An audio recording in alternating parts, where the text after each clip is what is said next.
Untouchable, uncrushable. Untouchable, uncrushable. Untouchable, uncrushable. Untouchable, uncrushable. Down, face down. You know the routine.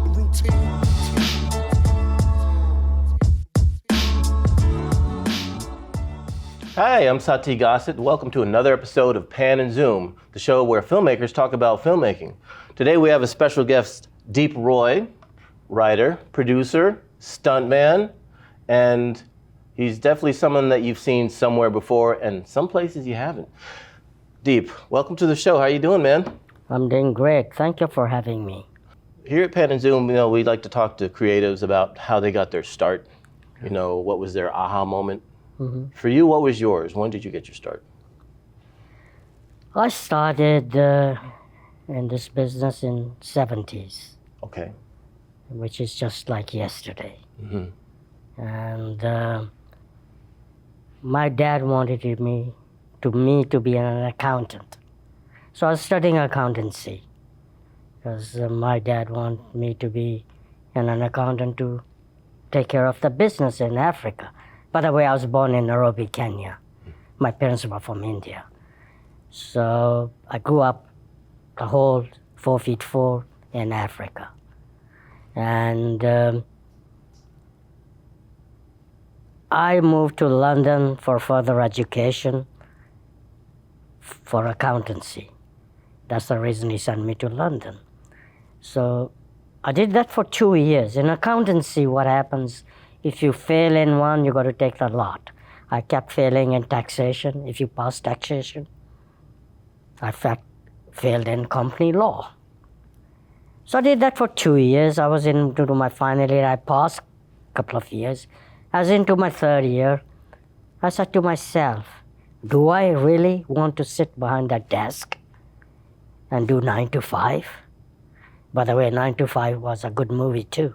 Yeah, Dolly Parton. Exactly, You know the song. So I decided to be in showbiz. Well, how did that come about? Did you see a flyer? Did you go to a play? Did you go to study an acting class? So I had no knowledge. I didn't know where to start. So I quit accountancy. And my dad said to me, now what? I said, I want to go to drama school. So I went to drama school. Do you remember the name of the drama school and your teacher? It was in Birmingham, in London, somewhere so I can't remember what happened yesterday. How can I remember what happened in the 70s? So I went to drama school for 3 months. I quit that. I said, what a waste of time. And my dad said, now what? I said, I want to be a comedian. And he said to me, it's a joke. So I started in stand-up. That's how I started, stand-up comedy. Oh, wow. In England. At that time, I'm talking about 71, 72, 73. It took me a year to get established. So I did that for 4 or 5 years. And then I met this agent sitting there, gave me this card. And he said, you want to do some TV and some movies and all that? I said, yeah, man, yeah, sure. So I put my card. I said, another one of those. So after 2 months, I said, let me call him. So I called him, and it was a Noel Gay agency that represented people like David Frost, oh, wow. Esther Ranson. They're all big. I didn't know who they were. So I saw them, and they said to me, we'd love to work with you. I said, sure, okay. So the first thing I ever did was New Avengers with Patrick McGee and Joanna Lumley. Oh, wow. That's 1975. What was the part? I played a bad guy, Cloco, who kills people with bow and arrow. We were just talking that in the car, that you want to do a movie with bad guys. So don't forget about me. So I played a bad guy. No, you'll be the lead. Honestly. Do you remember any of your stand-up jokes? Well, I can't remember. I mean, I did a lot, a lot of. You didn't have any like favorite go-to jokes that got? No, that got the I crowd? mean, this is 70s humor is entirely different from humor now. Well, you never know. It's all cyclical. So I know. So that's how I started.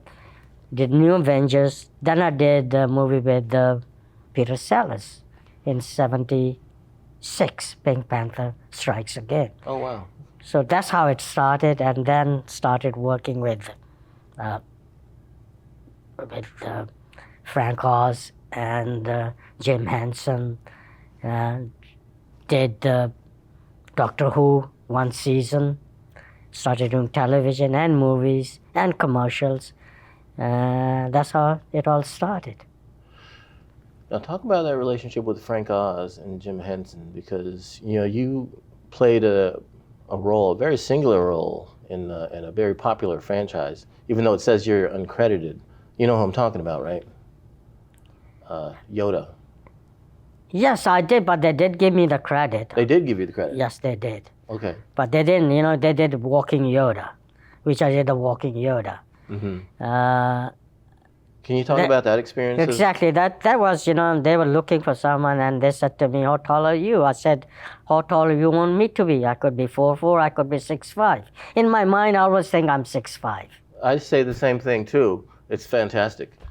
So it's mind over body, that's what it's up. Mm-hmm. So they said to me, "Would you love you to play Walking Yoda, but you're too tall?" I said, "You make my day." You made my day. And they said, "Can you walk on knees?" I said, "I do all the time." No, I'm just kidding. So they gave me the knee pads, so I started walking on the knees, and they said, "That's perfect." That's all. Walking Yoda I did. Couple of scenes, 3 or 4. Mm-hmm. And then I helped Frank Oz with the puppeteering and all that. And I was in Jabba the Hutt. I played Droopy McCall. I did Ewoks. I did second and third Star Wars. They were looking for the first one. I couldn't because I was working. I think I was doing at that time, was it NeverEnding Story? Or Doctor Who, something. I was working, so. Yeah, NeverEnding Story just was a wonderful children's film with directed by Wolfgang Peterson. Can you talk about that experience of that character and what you had to do? So first of all, at that time, when I met Wolfgang Peterson, we shot everything in Bavaria Studios in Munich. Mm-hmm. So they hired me, and at that time they had this go-kart with a snail over it. They haven't tested with anybody. The guy was operating like it's a go-kart, and I didn't have anything to hold on to it. The first time I tried, I finished. You fell off. I told them, "Start slow, please. Let me get used to this." So that's another experience that I even though I'm a stuntman, at that time I was, now I don't. And that's how that NeverEnding Story that happened. And it's a classic movie. That's the first time I worked with Wolfgang Peterson. And then I did, like with your dad, I did Enemy Mine. Yeah. Where I played Zemus. You want to talk about that experience? Be gentle. That was what happened on that was... Please be gentle in your descriptions. Yeah, man, I will be. So what happened on that, I was working in Australia, doing another movie. I knew the producer. I knew both producers. And they said, "Stan wants you to go to Germany and do a movie." I said, "I haven't finished this movie, my friend." I was talking to Mike. Mm-hmm. They knew each other, the producer in Australia. I'm talking about 1984 now. Yep. And I said, "Let me finish this movie first." And he said, "No, he wants to know the answer now, sorry." So I said, "Okay, tell him yes. But on the conditions that I want this, and that." And he said, "Okay." And he said, "Plus, he's got to pay your fare from Australia to fly you." Yeah, of course. So I left that out. He said, "Make sure you get that too." Mm-hmm. Which they did. Before I went to Munich, I said I need a week 10 days break because I've been working solidly. So Stan turns around to me, he said, you're going to get 7 days, and I'll pay for all that. So a paid vacation. So they flew me from Sydney to San Francisco, did my makeup test and all that for Zemas, gave me the driver, she was a driver driving the limo. So she gives me the envelope, a lot of cash in it. So I looked at it, I said, wow. And she said, Stan wants you to go out for dinner. I said, look, I'm on my own. So I said, would you like to join me? She said, I can't do that, I'm working. I said, but who's going to know this? She said to me, are you sure? I said, of course, I don't want to eat on my own. After all, Stan is paying. I mean, it's still work, I guess, right? Yeah. So we went to the restaurant in San Francisco. I don't know what the name, some top-notch place she took me. Saw a bottle of champagne. Don't carry on. I said, it's freaking on Stan. Let him pay. Started having some caviar, some oysters, and then started having some wine and all that. I said, look, I'm going to sleep. Next day I'm going to be flying to Hawaii for 7 days, which he gave me, that vacation, which I did. And then I flew to London and then to Munich and met Wolfgang Petersen for the second time. And they put the makeup, Zemas makeup on me. And as you know, Bumper Robinson was a pain in the neck, like Wolfgang Petersen, that said to me, because he was crying all the time. And Wolfgang Petersen turned around to me, I wish your head would match his so that I can do the close-ups on you all the time. So I did everything that I need except Bumper did. He did the close-ups. That's what it was. So that's the question, you know. And I met your dad. Yeah. On that too, you know, and It's by the way, he gave the birth to me to be as a. Well, yeah, and so like in film lore, my dad. So we might be brothers, to be honest. Exactly, you know, it's not only your dad, it's my dad too now. You know, there you go. See, right, live and direct on Pan and Zoom, we discover we're bros. Look at that. There you go. What do you know? Well, you know, man. So we got to tell that to Lou. Well, he's got to redo all his taxes now, so. Is he? Yeah, because he's got to claim you. Well, but you're an accountant. You can figure that stuff out. Don't worry, leave it to me. No, you said 1 and 1 equals 11 in the car, so forget it. Never mind. So, you know, as far as craft, as far as acting, you know, you said you've done stunt work, you know, and you've done puppetry. How much of yourself goes into, you know, like doing puppets and breathing life into characters versus like, does the director tell you what to do, or do you kind of come up with your own stuff, or is there a conversation? Well, there's a conversation before that. You know, when I did puppeteering, you know, I'm talking about 70s and 80s. You know, when they say camera right, that means camera left on the monitor. Things have changed a lot, you know. And plus, you had the earpiece. The earpiece, yeah. You know, listening to, you know, the director, and the instructions are coming, and you're up there, and you're looking at the monitor. You do all that, you know, and you make sure when you talk, that matches. Your eyeline, yeah. That matches that. Yeah. So, and that's the beauty of the puppeteering is. That's what it is. So, and I learned a lot from the masters, Jim Henson, Frank Oz. What stays with you from them as far as doing your work in later projects? Like, what did they teach you, you feel? Well, I mean, I worked with them a few times. You know, they said to me the puppeteering is all about timing. You know, your hand motion and your lips should sync. And that's what I learned from them. And you know, so that's puppeteering is all about. And plus, I worked on the movie, jog my memory, Skagsis. What's the name of the movie? Oh, Dark Crystal. There you go. You were a Skagsi? Yes. And Which one? I did like one of the Skeksis. There was each we had a team of 3. There's a team of Skeksis. Yes, one Skeksis. Were you the alpha Skeksy? I can't even, I can't recall. So what we had was a team of 3 each Skeksis. Mm-hmm. That would do the puppeteering, move all that, the hands, the eyes, all that, and walking and all that. So that was Dark Crystal who did that, the Skeksis. And I turned down Labyrinth. They were. Did you? Do you regret that? No, I've turned a lot of stuff down. And the reason I turned that, I needed a break. And I come to LA. This is 1985. Somebody was looking, and I helped them doing stunt work on Poltergeist. Oh, can you recall the stunts you did on Poltergeist? But they were looking for a girl, Okay.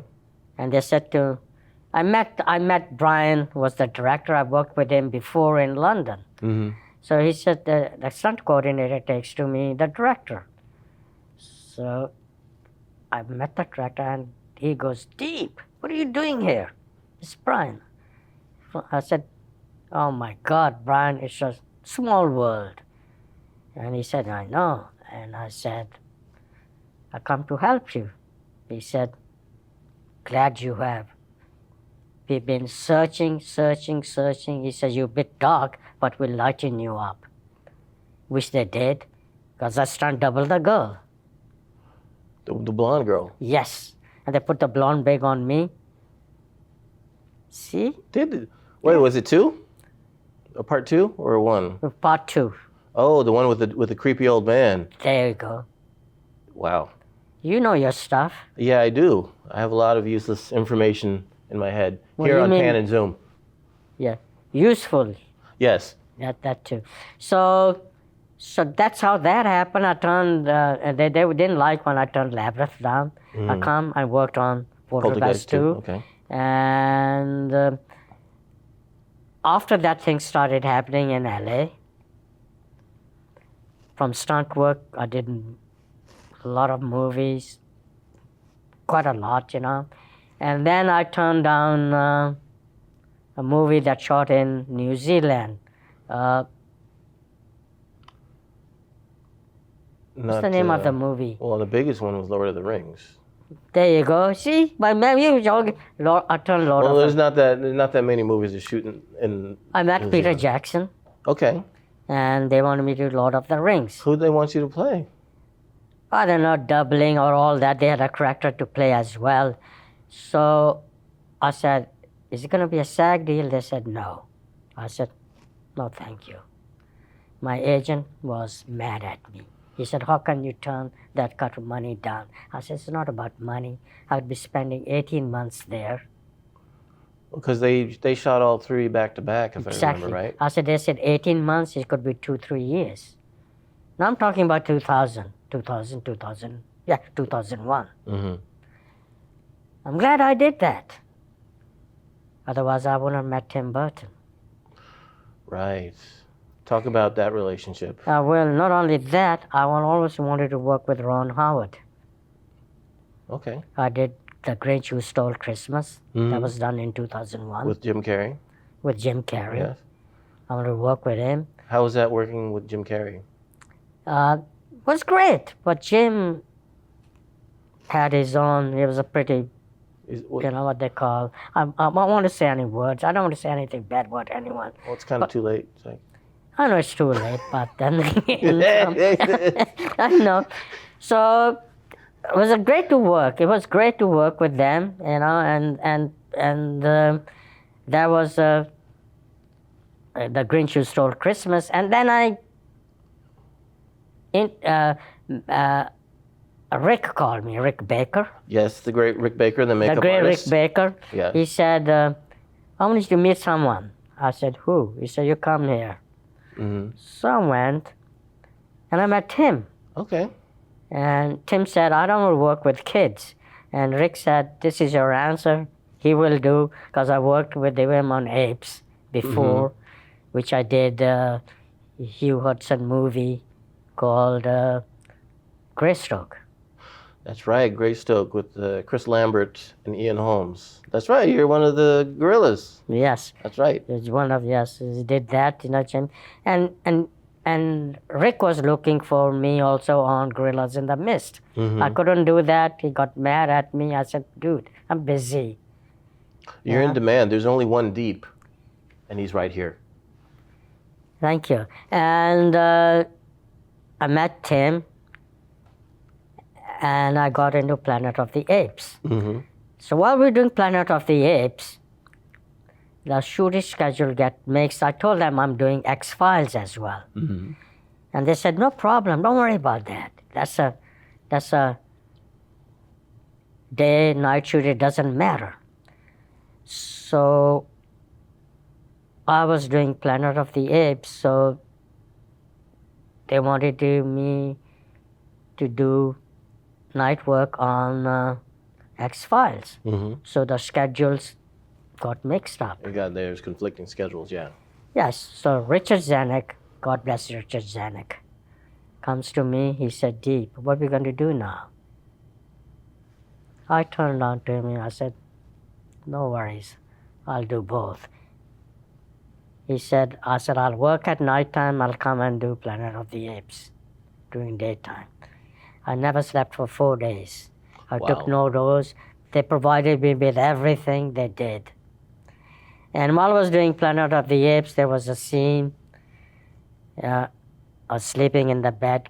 Tim came and slept next to me. Mm. And he said, have a good rest. You've been double dipping.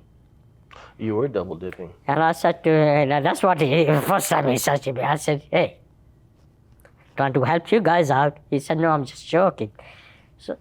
So the artist, the script supervisor took the photo of us sleeping in bed, and he gave it to me. Oh, she did. Do you still have it? I have it. I hope you have it framed somewhere. No, I haven't.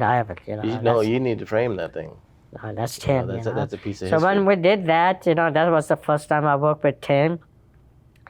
And then the casting director calls me. Mm-hmm.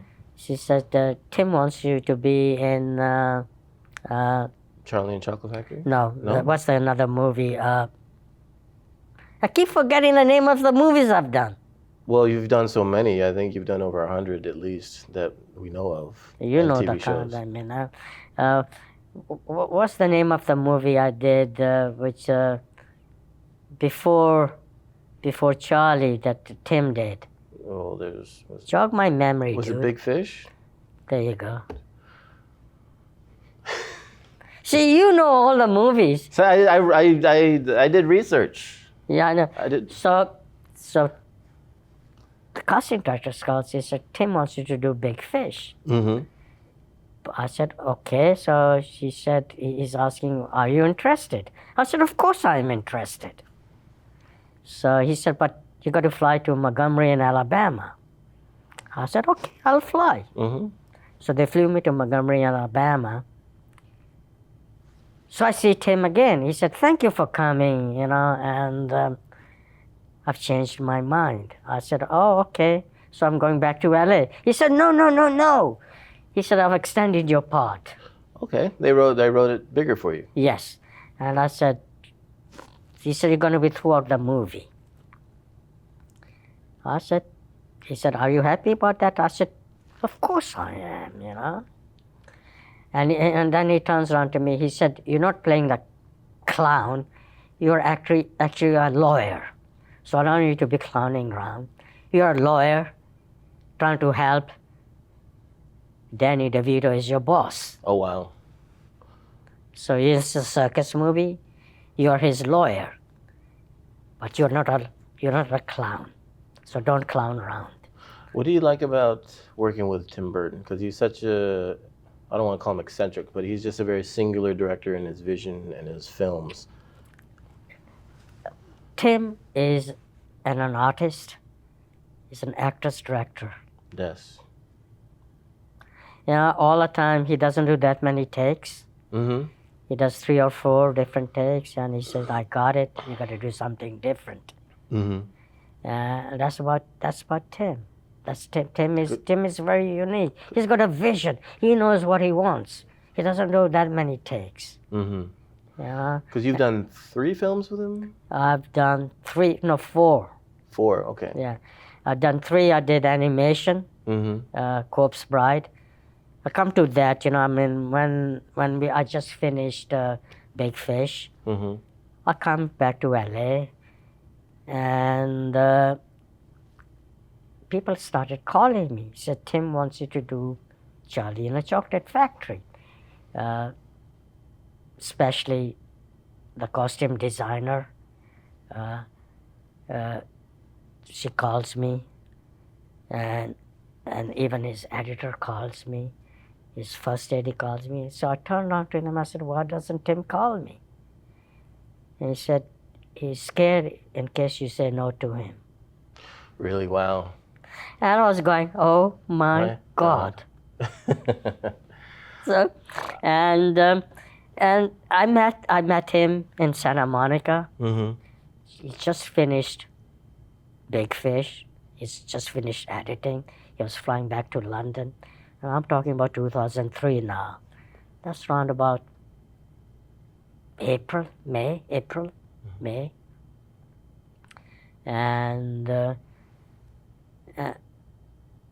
And he said to me, I don't like the script. I want you to play 4 Oompa-Loompas. But if you got some work coming, don't turn that down. Because...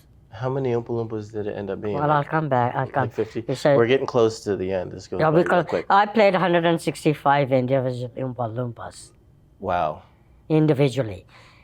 He wanted 7 people to dance with me. They couldn't find. I said, I'll do it myself. So you danced with yourself 165 times? Exactly. Okay. We're running short of time, but I wanted to ask you a question. Growing up, you said you were picked on because of your stature, but you end up influencing people like yourself as performers, from Peter Dinklage, to Kenny Baker, to Warwick. Yeah. And you carved this niche for yourself and become this, I just want to say, a global icon in a sense, because everyone knows Deep Roy. You're Deep Roy, and they see you in your work. For people starting out with the same things that you had to deal with, what would you tell them? All I can say is, if you got that passion, that desire inside you, follow your dreams. If I can do it, everyone can do it. If you got that passion, that burning desire, let me say to everybody, go for it. Do it. Wow. That's only my advice is. Plus, who am I to advise anybody? I'm still learning myself. Amazing. You know what they say? Success can't be measured. It's the respect that counts. And the reason that is because your mind says more. Your heart says no. That's where the contentment comes. So I'm very content. Amazing. And with that, we're going to wrap things up. I thank you so much, my brother. Turns out, Deep Roy. Thank you so much. Thank you for participating in this episode of Pan and Zoom. I'm Satie Gossett, and until next time, keep on filming. Thank you.